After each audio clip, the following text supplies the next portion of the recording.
Come up at today's news conference is North Korea.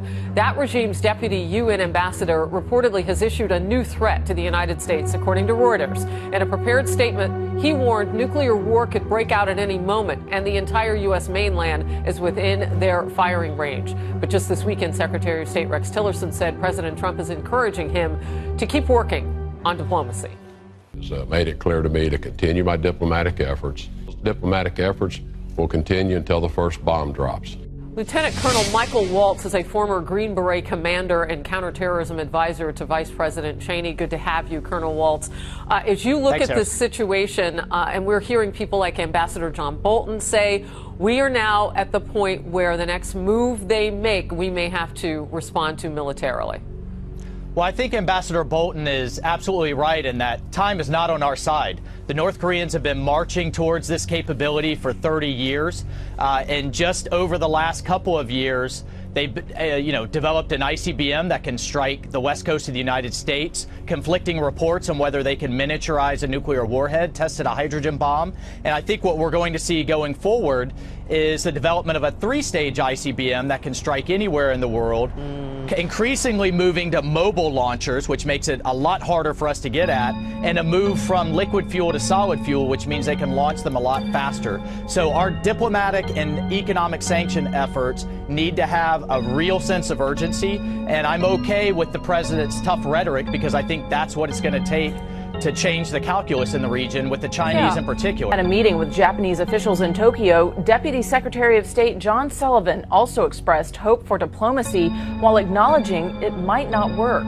We must, however, with our allies in Japan and South Korea and elsewhere, to be prepared for the worst should diplomacy fail. Vice President Mike Pence did his part to assure Japanese representatives that the U.S. is ready and able to stand up to North Korea. The United States of America will continue to bring the full range of American power to bear on the regime in Pyongyang, as we hope to achieve through diplomatic and economic means peaceable solution. All this happening as the U.S. and South Korea begin joint military exercises off the Korean peninsula involving fighter jets and warships.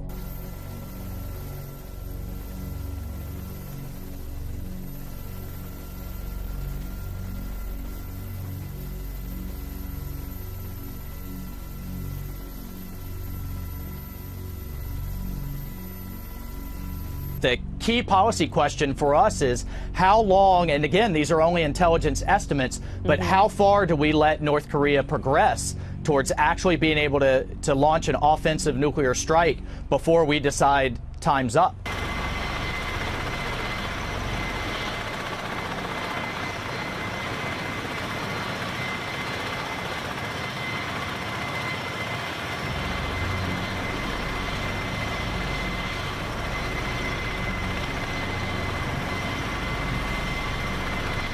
The president's critics have said that they have concerns that the president is escalating rhetoric in making things worse. You say what?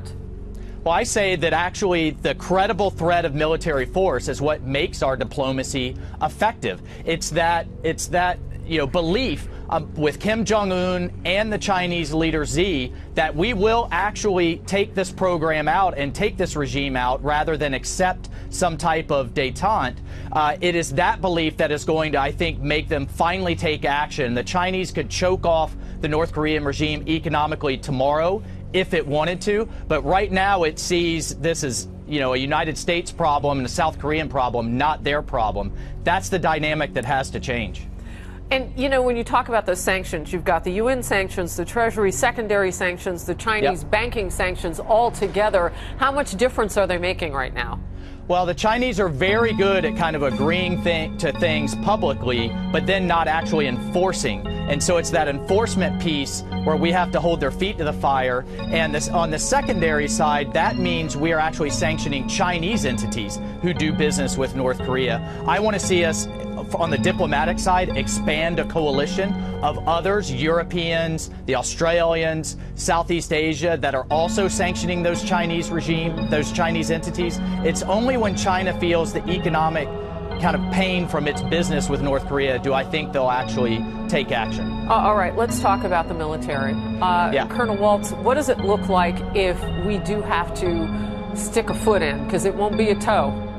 It'll be a foot if we have to respond to something.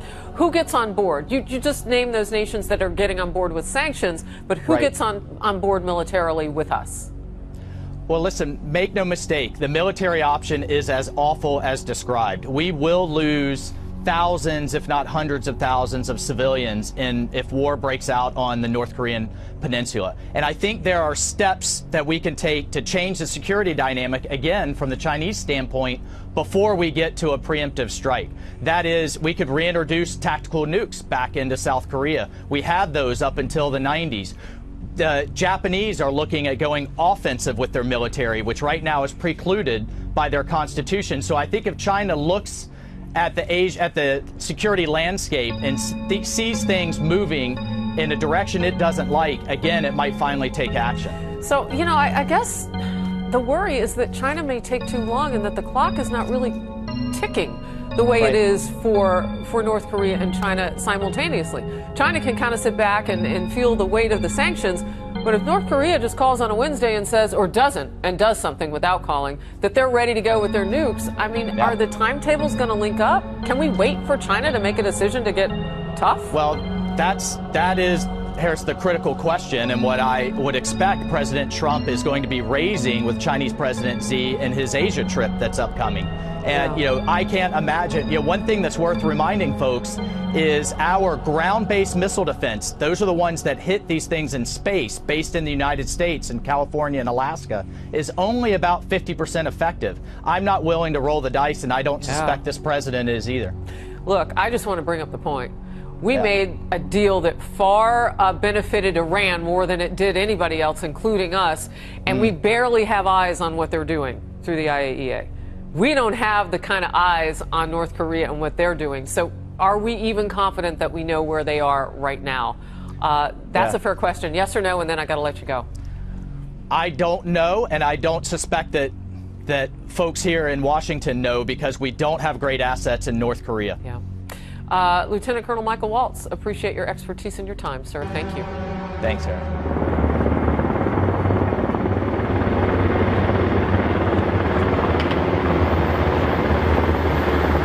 Right out of that window, they're just trying to shoot that helicopter.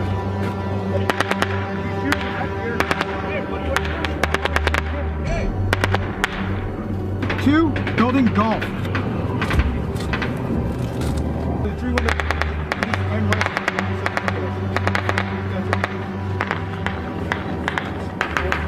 Hey, we need fire on this building right here, man.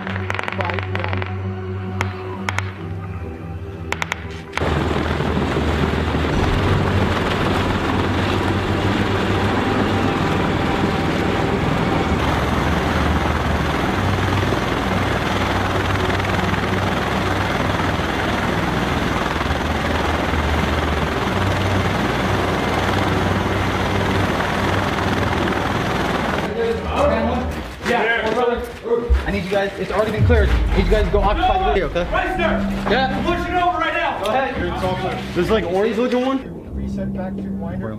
Effective fire from building Sierra 1 to building Echo. Type 1 bomb target was 1 by ATKWS.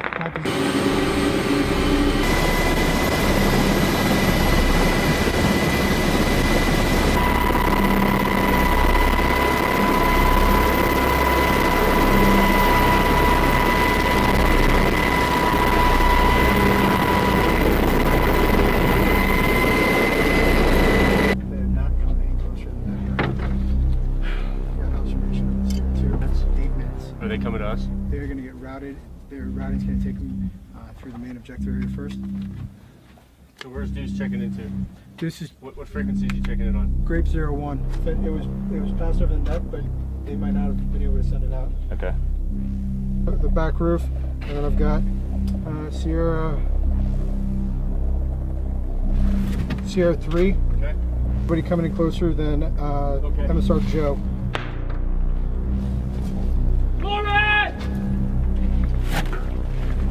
Hey, we just had a guy that got shot.